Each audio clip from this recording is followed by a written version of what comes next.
Allô, ma belle Sangha d'amour à la maison. On est au centre Kyo en direct de Sainte-Lucie-des-Laurentides.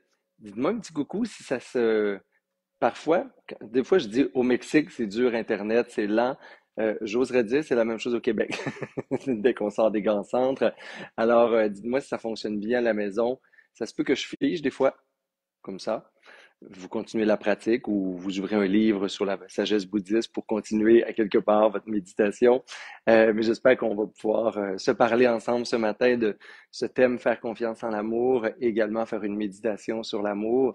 On est dans le cadre d'un week-end de tantra pour couple, alors il n'y a que des beaux visages lumineux autour de moi en ce moment, et moi qui m'écoute en différé, j'ai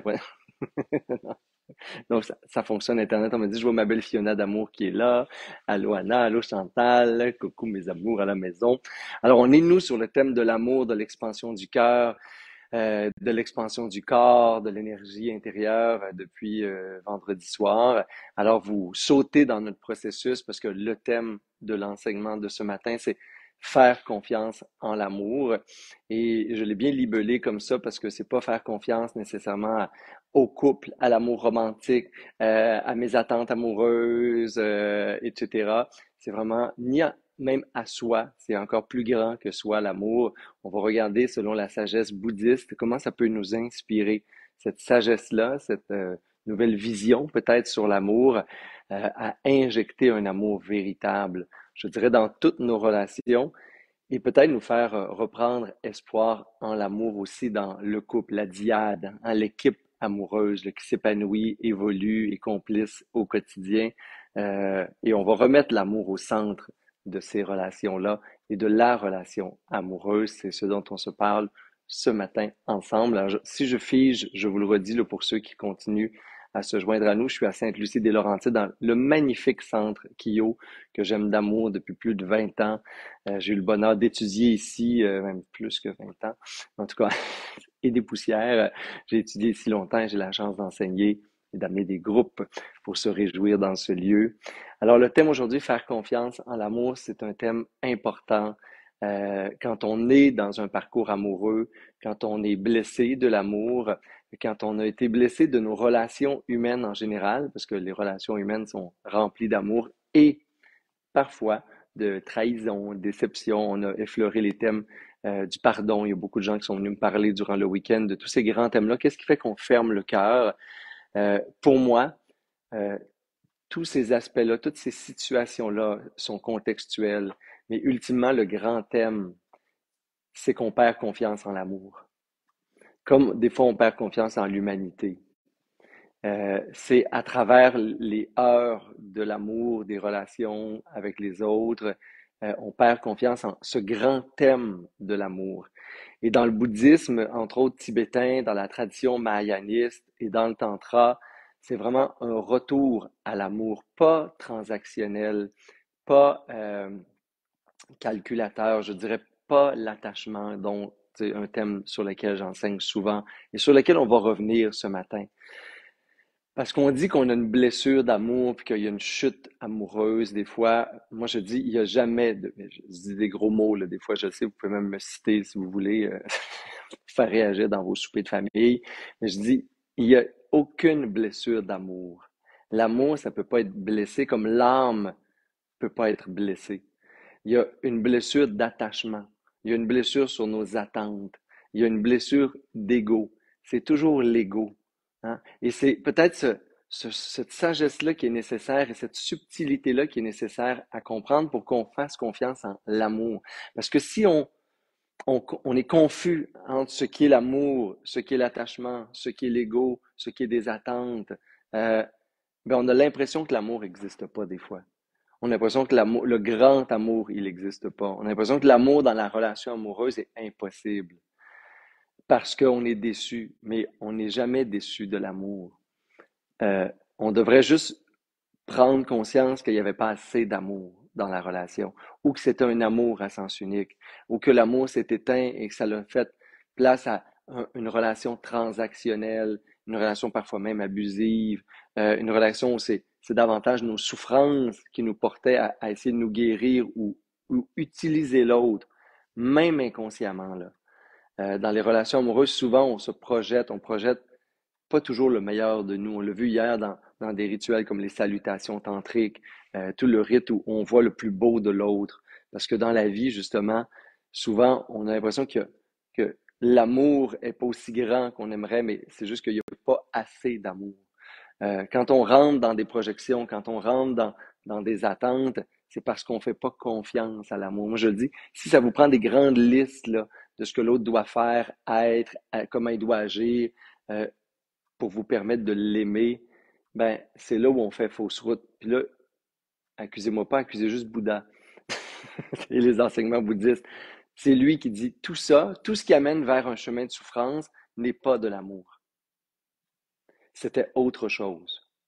Et ça, on s'en rend compte et on en prend conscience. Déjà là, on réapprend à faire confiance en l'amour.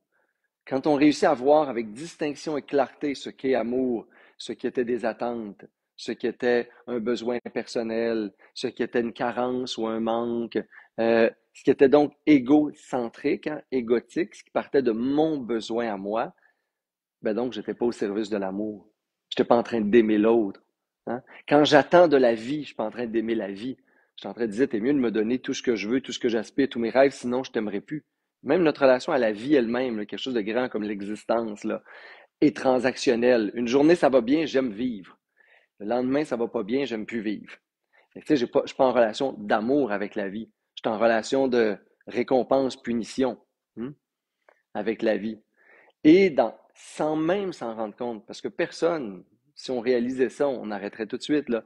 Personne veut être dans un système de punition, récompense en relation amoureuse, dans nos relations humaines. Et pourtant, nous le sommes. On s'extrait d'une relation quand l'autre n'a pas le comportement désiré.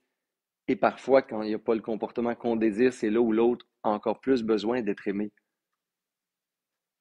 Hein? Quand l'autre n'est pas parfait, là, quand l'autre est impatient, distant, malhabile, pas affectueux, ben, c'est probablement là, dans la vue spirituelle sur l'amour, où l'autre a encore plus besoin d'être aimé, où là, l'amour va être le liant entre des personnes malhabiles, maladroites, souffrantes. Mais si je réalise pas ce qu'est l'amour, je peux pas avoir confiance en l'amour.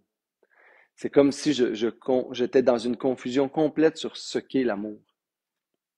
L'amour, c'est ce liant-là entre les êtres quand je n'attends plus rien de l'autre.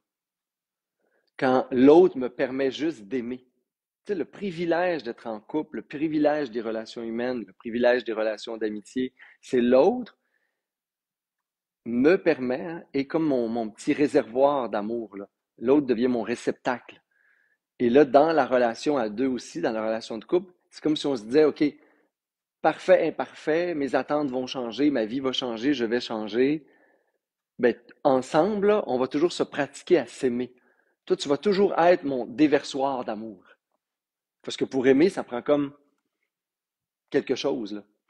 Un objet, la nature, l'être, une pensée sur quelqu'un ou une personne concrète. Le plus difficile, c'est la plus intime des relations. C'est celle où l'autre est toujours là, ou beaucoup là.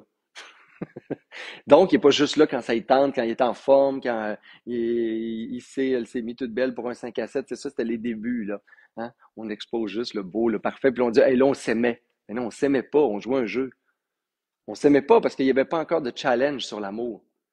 Tu sais, quand l'autre répond ou essaie de répondre à tous mes attentes, tous mes besoins, tout ce que je cherche chez l'autre, on ne sait pas encore si on l'aime parce que c'est juste, ça répond à des besoins. Fait que c'est juste mon ego finalement qui est heureux. Hein? Puis c'est juste moi qui reçoit. Mais l'amour, c'est vers l'autre. C'est pas de recevoir. Je dis souvent, l'amour, c'est le contraire de l'attachement. Tu sais, l'attachement, c'est vouloir que l'autre me rende heureux. Et aimer, c'est le cœur qui chérit l'autre et qui veut voir l'autre être heureux. C'est le chemin opposé, complètement. Imaginez si on confond les deux, à quel point on est troublé dans nos relations et que c'est complexe, les relations humaines, et qu'on a l'impression que l'amour est décevant et qu'elle n'existe pas et qu'il n'y a plus de grandes histoires d'amour et qu'il n'y a plus d'amour aujourd'hui. J'entends ça souvent. Tu sais, Martin, les gens savent plus aimer. Non, ils savent aimer, mais ils pensent qu'ils aiment, puis c'est pas ça. C'est juste qu'ils confondent amour. On parle plus assez du sujet de l'amour.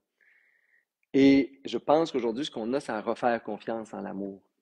Tu sais, c'est l'appel de la relation amoureuse, de l'amitié, de la relation à soi, c'est est-ce que je peux remettre l'amour au centre de ma vie? Même, je vous le dis, là, la plus belle relation d'amour qu'on peut avoir finalement, parce que les gens y passent, euh, c'est avec la vie elle-même. Tu sais, la valeur du tantra, c'est de réapprendre à être, à faire l'amour avec chaque instant, chaque moment, chaque sens qui est éveillé. La relation avec l'extérieur, le travail que je fais, c'est être en amour avec l'action que je pose, la pensée qui est nourrie dans mon esprit, c'est être juste investi d'amour. Comme la relation avec la vie, si j'apprends à aimer la vie juste parce que c'est la vie, juste vivre. L'existence parce que c'est l'existence. La nature parce que c'est la nature. C'est pas je l'aime quand il fait 22 degrés, entre 22 et 25, pas chaud, pas humide. Là, j'aime la nature, j'aime la vie, j'aime l'autre, j'aime l'environnement. C'est pas ça. Ça, c'est juste des attentes, c'est juste transactionnel, c'est calculateur, c'est pas aimer, c'est recevoir conditionnellement.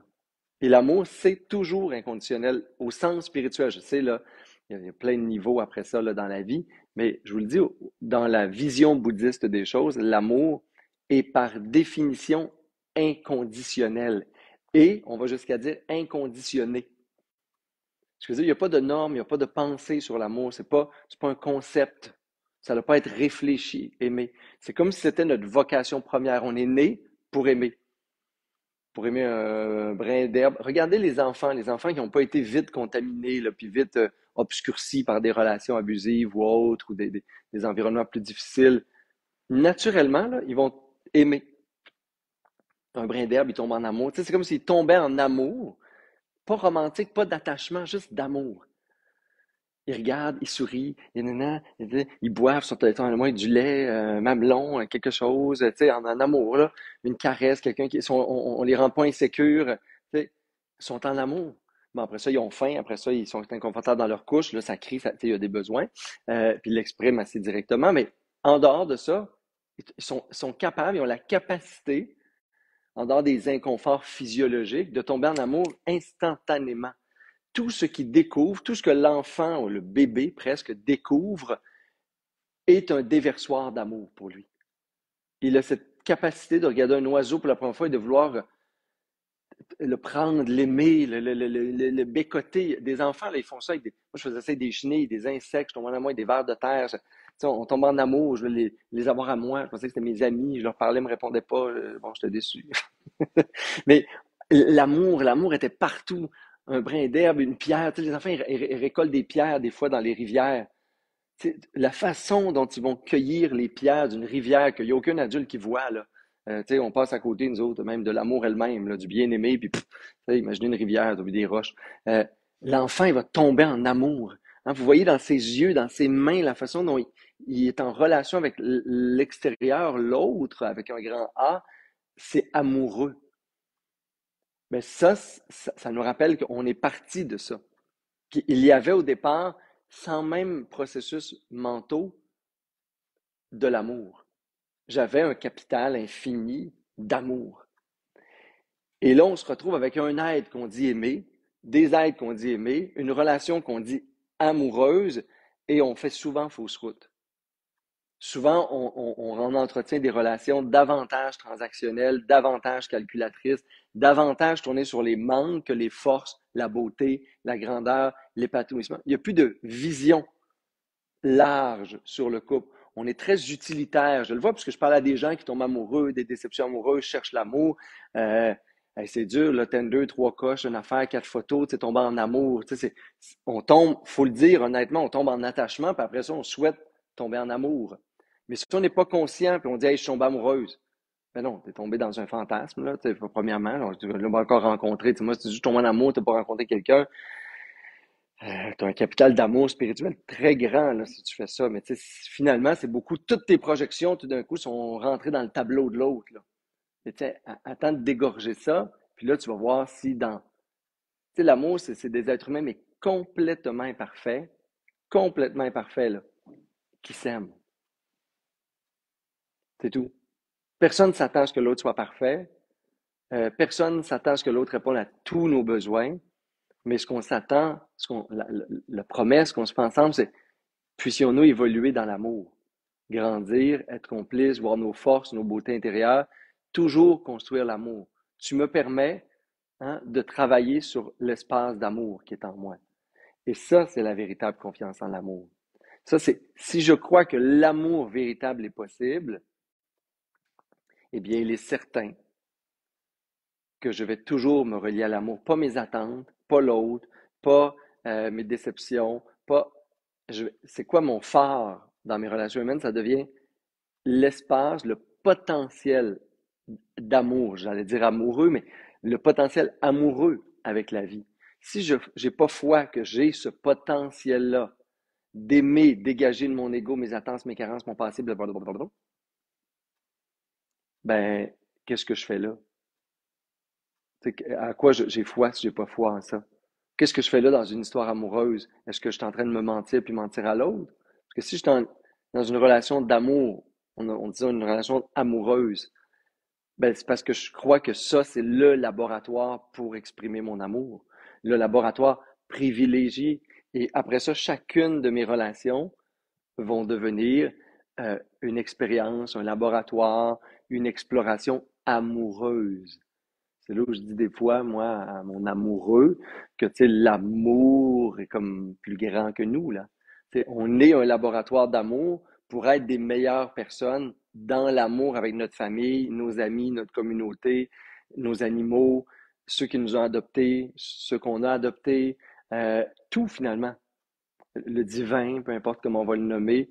Nous, on est une équipe qui évolue vers l'amour. C'est notre seul objectif. Le reste, l'argent, nos loisirs, nos vacances, c'est tout le reste, là, ce qu'on fait, nos intérêts communs. Si on n'a pas ça comme vision large sur qu'est-ce qu'on fait ensemble d'une relation amoureuse, on fait amour dans tous les sens. On laisse l'amour se faire à travers nous. Si on n'a pas ça comme vision large, ben tout le reste va prendre plus d'importance, puis on va rater le bateau de l'amour. Tu sais, la relation va devenir conflictuelle, compliquée, bien des discussions sur des sujets qui devraient être insignifiants selon moi, là, même si des fois ça choque quand je dis des mots comme insignifiants, mais euh, je constate qu'il y a plein de, même des fois dans mes discussions à moi de déjeuner, je dis, OK, ça c'est un sujet insignifiant. Tu sais, je vais lui donner 5 minutes. Puis après ça, fini ou pas, c'est terminé. C'est choquant pour l'autre, des fois, mais juste, ça n'a pas d'importance. Ça n'a pas, ce matin, dans le monde, dans l'histoire des 8 milliards d'êtres humains, des 35 millions d'évolutions de l'homme, ça n'a pas à avoir plus que 5 minutes d'importance dans mon cœur, dans ma vie, dans mon esprit. On va s'aimer. Aujourd'hui est une belle journée pour s'aimer. C'est ça l'idée de la relation amoureuse. C'est ça un peu le pacte qu'on s'est fait dans nos relations avec ma communauté, les gens autour de moi, les gens qui vivent dans le village d'Ananda au Mexique. C'est plus facile que l'autre avec qui est là 24 heures sur 24. Mais même avec eux, faut réaffirmer ça parce que pas facile, parce que l'ego est là, parce qu'on réfère au passé, parce que on a tous des besoins différents qui vont être déçus. Et donc, à toutes les fois, faire confiance en l'amour, c'est cet exercice-là de qu'est-ce que je fais là? Qu'est-ce qu'on fait ensemble? Puis on peut même le voir au niveau, là, quelque part mondial, là, qu'est-ce qu'on fait ensemble? Ah, on apprend à s'aimer. Et nous sommes capables d'amour. Et si j'ai ça, ben j'ai tout. C'est tout. Plus de conflits, plus de discussions, il y a plus rien aussi important que ça. Comment on peut aujourd'hui mieux s'aimer? Tu sais, comme en plus dans une relation amoureuse, qui se dit amoureuse, ça devrait juste être sur le sujet, là. Comment aujourd'hui tu voudrais que je t'aime? Comment moi j'ai besoin d'être aimé? Comment on s'aime? Comment on en. C'est tout. La relation, elle est amoureuse. Même le mot le dit. Hein? On a comme même mis l'exclusivité là-dessus, là, comme si le reste, c'était pas important. Mais tu sais, toutes les relations sont amoureuses, selon moi. Hein? Avec des degrés d'intimité, d'engagement différents. Mais toute relation est une relation d'amour. Parce que ce qui nous unit, ce qui nous met en relation, c'est l'amour. Ça aussi, c'est une pensée à avoir. Ce qui me met en relation, c'est l'amour. Et donc, la relation amoureuse est probablement le lieu le plus privilégié pour ce faire. Et aujourd'hui, on va donc juste méditer un court instant sur l'amour. C'est cet espace amoureux en moi et on va remonter peut-être très loin dans le temps et peut-être dans une conscience qu'on se souvient même plus pour se rappeler qu'est-ce qu'aimer. Être aimé, aimer. Qui suis-je quand j'aime? C'est ça notre pratique de ce matin. Ça devrait être notre pratique tous les jours, se rappeler le chemin vers l'amour. C'est tout. Alors, on peut prendre une posture de méditation confortable.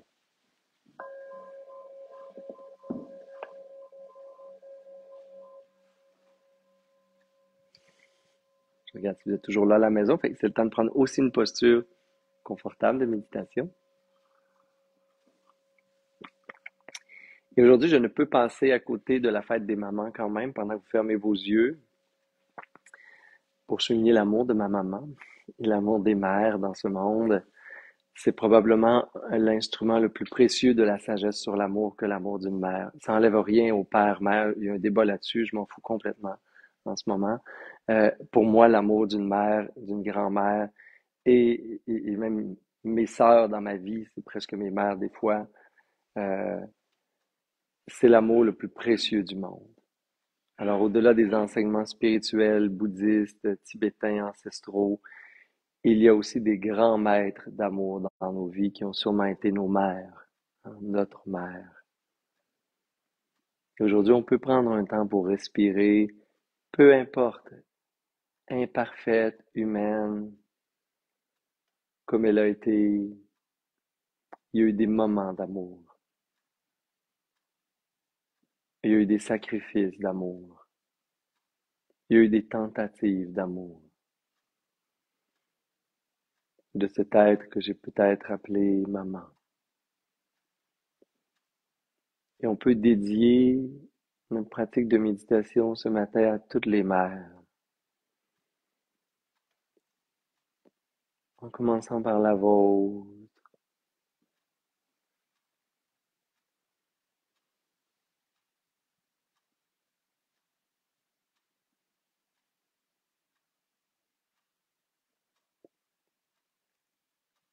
avoir une pensée sur la mère au sens large, les mères qui ont porté chaque enfant, chaque être humain du monde a été amené dans le monde dans les bras d'une mère.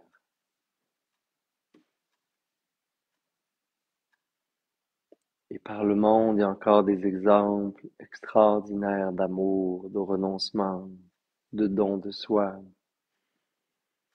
dans plein de pays,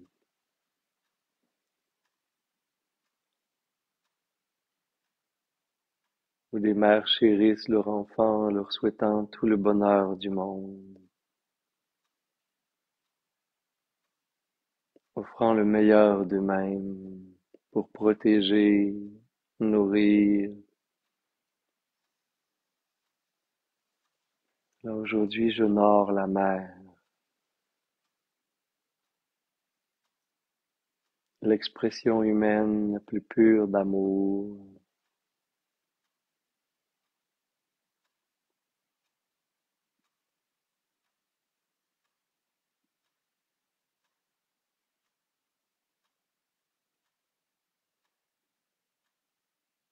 Et dans la tradition bouddhiste, pour générer l'amour, on peut penser ou imaginer que tous les êtres sont mes enfants.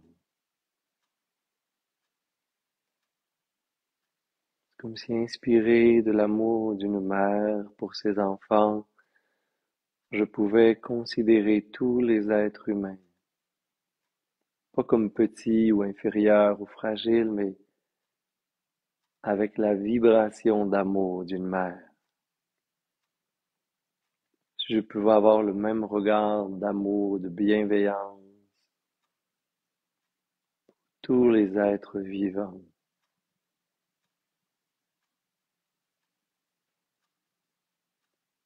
comme s'ils étaient mes enfants.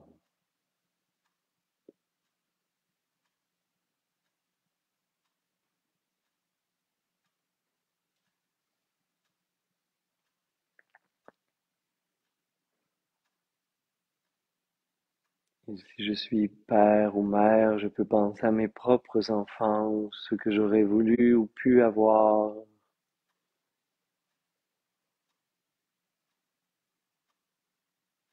Peut-être le lien le plus pur que j'ai eu avec eux quand ils étaient tout petits, bébés.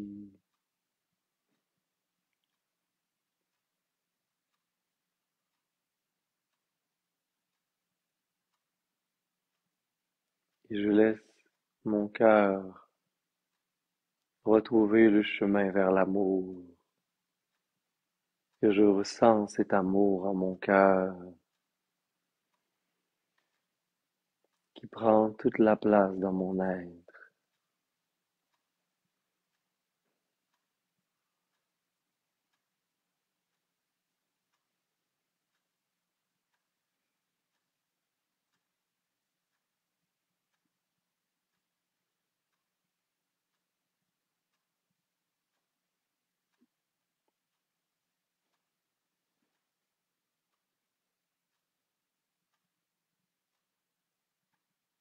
Je me rappelle ce qu'est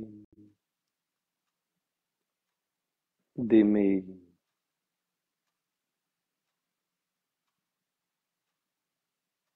qui je suis quand j'aime, quand j'ai aimé inconditionnellement dans ma vie.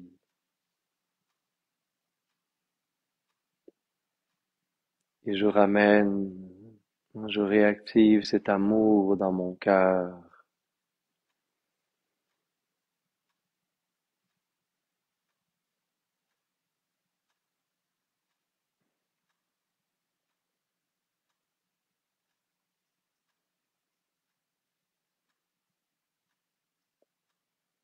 Je me rappelle les temps, les lieux, les personnes qui m'ont permis de vibrer dans l'amour et d'aimer, de libérer mon potentiel d'amour le plus grand. Et j'en fais l'expérience à nouveau dans mon cœur.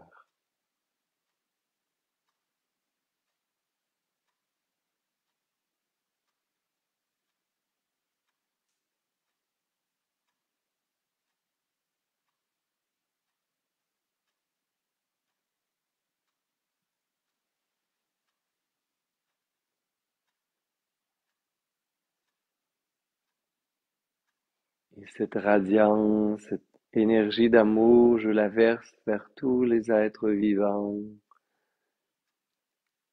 en commençant peut-être par la personne avec qui je partage ma vie, ma famille, mes amis,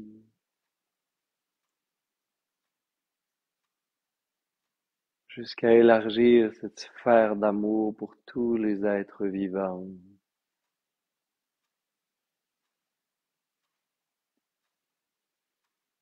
pour la vie elle-même.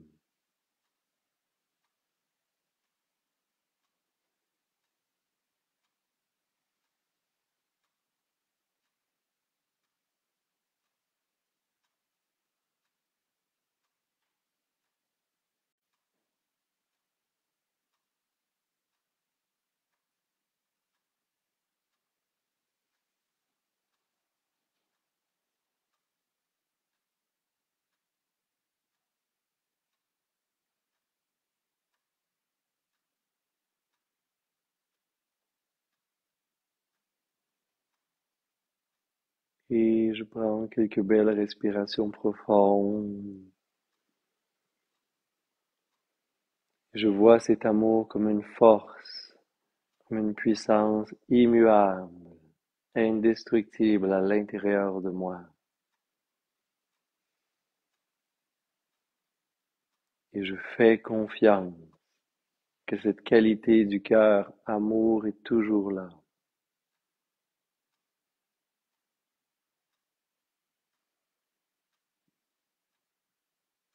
toujours en moi, toujours possible.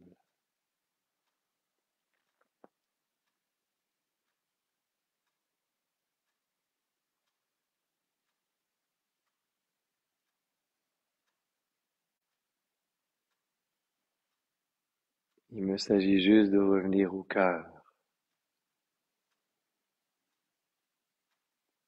et de me donner la permission d'aimer.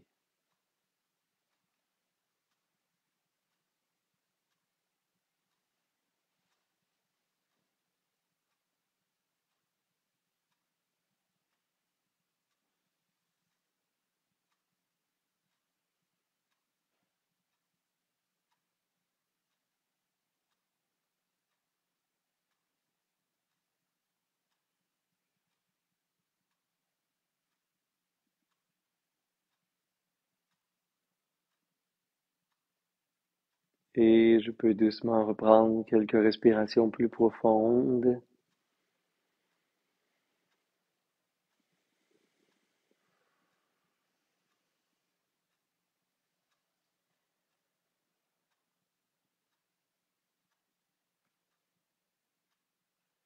On peut amener nos mains en namasté avec un léger sourire, frotter les mains légèrement ensemble. Amenez les pouces au cœur. Prenez une belle grande inspiration par les narines pour expirer bouche. Et inspirez pour faire vibrer le hum au cœur.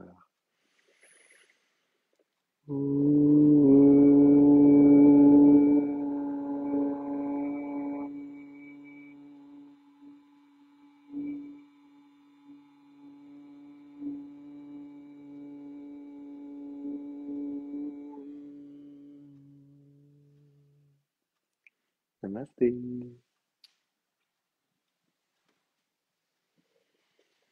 Merci infiniment. Merci à la maison d'être là. J'espère qu'Internet nous a permis d'être là jusqu'à la fin.